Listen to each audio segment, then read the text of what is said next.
বিশ্বের দরবারে পাকিস্তানের পর্দা ফাঁস করতে সর্বদলীয় প্রতিনিধি দল। জাপানের পর দক্ষিণ কোরিয়ায় অভিষেক বন্দ্যোপাধ্যায় এবং অন্যদিকে প্যারিসে বিজেপি সাংসদ শ্রমিক ভট্টাচার্য। যে ছবি আপনারা দেখতে পাচ্ছেন, একদিকে জাপানের পর দক্ষিণ কোরিয়ায় অভিষেক বন্দ্যোপাধ্যায়, অন্যদিকে প্যারিসে বিজেপি সাংসদ শ্রমিক ভট্টাচার্য। বিশ্বের দরবারে পাকিস্তানের পর্দা ফাঁস করতে সর্বদলীয় প্রতিনিধি দল।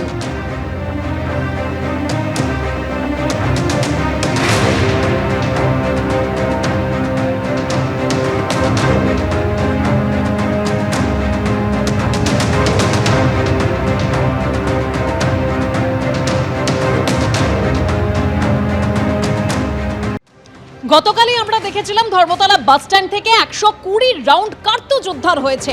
কেতুগ্রামের বাসিন্দা রামকৃষ্ণ মাঝিকে গ্রেফতারও করা হয়েছে, কিন্তু যে প্রশ্ন নিয়ে এখনো ধোঁয়াশা রয়েছে, কোথায় যাচ্ছিল ওই কার্তুজগুলো, কোথা থেকেই বা রামকৃষ্ণ মাঝির কাছে ওই কার্তুজগুলো এলো, সেই প্রশ্ন নিয়ে কিন্তু এখনো ধোঁয়াশা রয়েছে।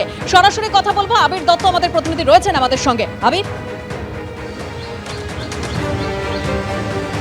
দেখো, আজকে পাবলিক প্রসিকিউটর বা সরকারের তরফ থেকে যে আইনজীবী ছিলেন, অর্থাৎ পুলিশকে যিনি রিপ্রেজেন্ট করছিলেন আদালতে, সেই আইনজীবীর তরফ থেকে কিন্তু স্পষ্টত আদালতে যেটা জানানো হলো যে রাজ্য এবং রাজ্যের বাইরে বড় সড় চক্র সক্রিয় রয়েছে।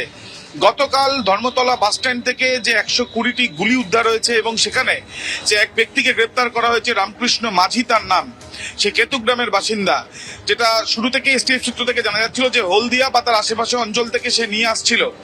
এবং এই যে এত সংখ্যায় গুলি নিয়ে সে এসেছিল, মূলত এখনো পর্যন্ত বেশ কয়েকজনের নাম তাকে জেরা করে জানতে পেরেছেন তদন্তকারীরা, যেটা আদালতেও তারা জানালেন। এবং তাদের বক্তব্য বড়সড় চক্র রয়েছে, এবং সেটা শুধু পশ্চিমবঙ্গে নয়, পশ্চিমবঙ্গের বাইরেও অন্য স্টেটেও। এবং তার সঙ্গে তাদের এটাও বক্তব্য যে পশ্চিমবঙ্গে এসে এই বিশেষ করে কলকাতায় কিন্তু মূলত এই গুলিগুলো হস্তান্তরিত করার তাদের পরিকল্পনা তার ছিল, কিন্তু যাদের কাছে এই হস্তান্তরিত করার পরিকল্পনা ছিল তাদের বিষয় নিয়ে তথ্য সংগ্রহের প্রক্রিয়া চালানো হচ্ছে এসটিএফ এর তরফ থেকে। যদিও অভিযুক্তের তরফের আইনজীবীর তরফ থেকে যেটা জানানো হলো যে সে ডেলিভারি বয় হিসেবে কাজ করেছে।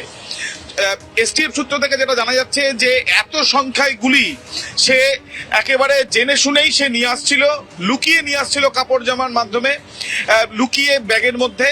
এবং তার সাথে এই যে এত সংখ্যায় গুলি যাদের কাছে পৌঁছে দেওয়ার পরিকল্পনা ছিল, ব্যবসায়িক স্বার্থেই সে নিয়ে এসেছিল, অর্থাৎ মুনাফা রেখে যাদেরকে পৌঁছে দেওয়া হচ্ছিল তারা বিভিন্ন জায়গায় বিক্রি করতো বা করার একটা পরিকল্পনা ছিল। সেই বিষয়টাও বেশ কিছু তথ্য পাওয়া গেছে, যেটা ইতিমধ্যে ভেরিফিকেশন করা হচ্ছে।